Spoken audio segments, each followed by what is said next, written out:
এই যে 5 আগস্টের পরে এই শিল্পের উপর কোনো আঘাত এসেছে কিনা বা এই শিল্পের উৎপাদন কোনো ব্যাহত হচ্ছে কিনা, এখন অনেকাংশে আমদানি নির্ভরশীল, সেক্ষেত্রে বন্দর থেকে সেই রকম সহযোগিতা, বন্দরের পরিচালনাটুকু এরকম পাচ্ছেন কেন ঠিকভাবে আপনারা? আমি একটা কথা বলি আপনার মধ্য দিয়ে, আমি বাংলাদেশের, আমি আমার আরও দু এক জায়গায় আমি আলোচনায় বলেছিও, বাংলাদেশের একটি সংস্থাকে আমার খুব এক্সেলেন্ট মনে হয়েছে, সেটা চট্টগ্রাম বন্দর। চ্যালেঞ্জ থাকবেই, কিন্তু তারা এই চ্যালেঞ্জের মধ্যে এই লিমিটেশন, এই প্রতিষ্ঠান তো এক্সেলেন্সি হওয়া দরকার, কারণ আমাদের আরও এক্সেলেন্ট হওয়ার সুযোগ আছে তাদের। বাট আমার কাছে মনে হয়েছে যে সরকারি যতগুলো সংস্থা বাংলাদেশে কাজ করছে তার মধ্যে বন্দর কম্পারেটিভলি অনেক বেটার। বন্দর থেকে আমরা সাপোর্ট পাই। বন্দরে কিন্তু কনজেশন অনেক কমে গেছে, আপনি দেখবেন অনেক কমে গেছে। বন্দরে প্রাইভেট সেক্টরে অনেকগুলো জেটি দিয়েছে। এই জেটিটা দেওয়ার এটা প্র্যাগমেটিক ডিসিশন ছিল বন্দরের, একটা ঐতিহাসিক সিদ্ধান্ত ছিল এটা।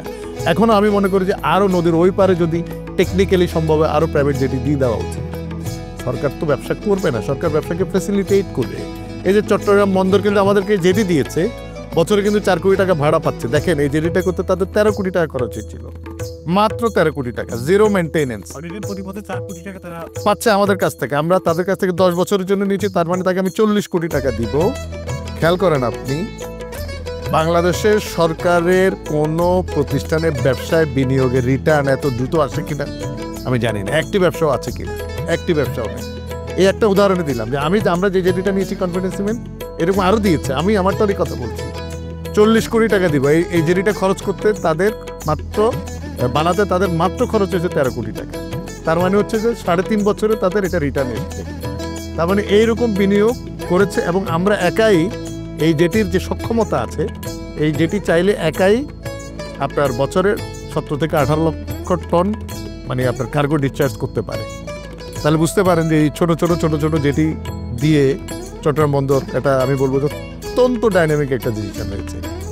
আর সেকেন্ড হচ্ছে যে চট্টগ্রামকে কেন্দ্র করে হয়তো আপনি আমাকে কিছু প্রশ্ন করতে পারেন যে 5ই আগস্টে না আমরা কোনো বাধার সম্মুখীন হইনি।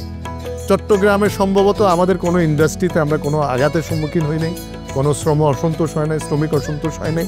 আমি এটার জন্য ধন্যবাদ দিব যারা সংশ্লিষ্ট আছেন, যাদের ক্রেডিট পাওয়া দরকার, শ্রমিকদের, মালিকদের, সংশ্লিষ্ট যারা আমাদের সীতাকুণ্ড এলাকার যারা জনসাধারণ আছেন তাদেরকে, সেখানে যারা রাজনৈতিক নেতৃবৃন্দ আছেন, যারা 5ই আগস্টের আন্দোলনের নেতৃত্ব দিয়েছেন তাদেরকে আমি এক কথায় আপনার কোনো নিরাপত্তাহীনতায় ভুগছেন না। এক কথায় আমরা কোনো প্রবলেম ফেস করি। আমি বললাম তো আপনার মধ্য দিয়ে আমি 5ই আগস্টে যারা ওই এলাকার লোকেরা আছেন, নেতারা আছেন, আমি তাদের ধন্যবাদ দিতে চাই যে একটিও কোনো ঘটনা আমাদের ওই বেল্ট, সীতাকুণ্ড বেল্ট অন্তত আমি বলতে পারি ঘটনা।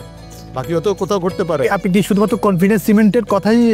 না, আমার জানা মতে আমি সীতাকুণ্ড বেল্টে আমি একটা ইনসিডেন্টও আমি পাইনি যেখানে 5ই আগস্টের পরে কোনো ধরনের কোনো শ্রমিক অসন্তোষ বা অন্য কোনো কিছু ঘটেছে আমার জানা মতে। আমি জানি না, আমার জানার বাইরে থাকতে পারে। আমার প্রতিষ্ঠান তো ফেস করেইনি এবং আমার মনে আমাদের কোনো সিম ফ্যাক্টরিতে অসুবিধা হয়নি 5ই আগস্টের পরে। আমি অন্তত বলতে পারি না অসন্তুষ্ট হয়নি, আমি বলবো অসন্তোষ তৈরি হয়নি আমার জানা মতে সিমেন্ট শিল্পে। ডেফিনেটলি আপনি গার্মেন্টসের কথা একটু করে বলেছেন।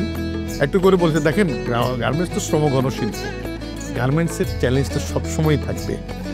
ওয়েজেস যেখানে আছে, শ্রমিকেরা কাজ করে অত্যন্ত স্বাভাবিকভাবে খুব স্বল্প বেতনে কাজ করে। দীর্ঘদিন থেকে আমাদের এখানে কিন্তু ইনফ্লেশন চলে আসছে। ইনফ্লেশনটা কিন্তু রাশিয়া ইউক্রেন যুদ্ধের পর থেকে কিন্তু আপনার 2 ডিজিটের উপরে কিন্তু ইনফ্লেশন যাচ্ছে। এই সরকার এতগুলো উদ্যোগ নেওয়ার পরও কিন্তু ইনফ্লেশনকে সেভাবে নিয়ন্ত্রণ করতে পারছে না।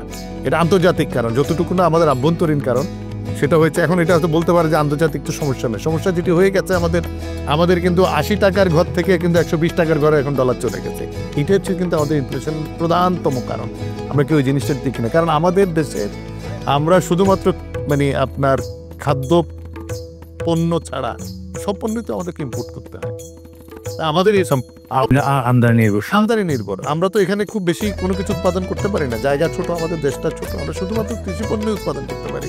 শিল্পের জন্য যে কাঁচামাল উৎপাদন করবো সেই জায়গাটুকু কিন্তু আমাদের নাই আমাদের নাই। মনে করেন আপনি পোলট্রি ইন্ডাস্ট্রি, আমাদের একটা বিশাল ইন্ডাস্ট্রি পোলট্রি ইন্ডাস্ট্রিতে কি লাগে? ভুট্টা লাগে। আপনি চাইলে কিন্তু প্রচুর ভুট্টার উৎপাদন করে কিন্তু পোলট্রি ইন্ডাস্ট্রিকে করতে পারেন। পোলট্রি ইন্ডাস্ট্রি আপনি সেটা পাচ্ছেন না। আপনি চাইলেই অনেকগুলো ইন্ডাস্ট্রি যে র মেটেরিয়াল আপনি প্রোডাকশন করতে পারছেন না।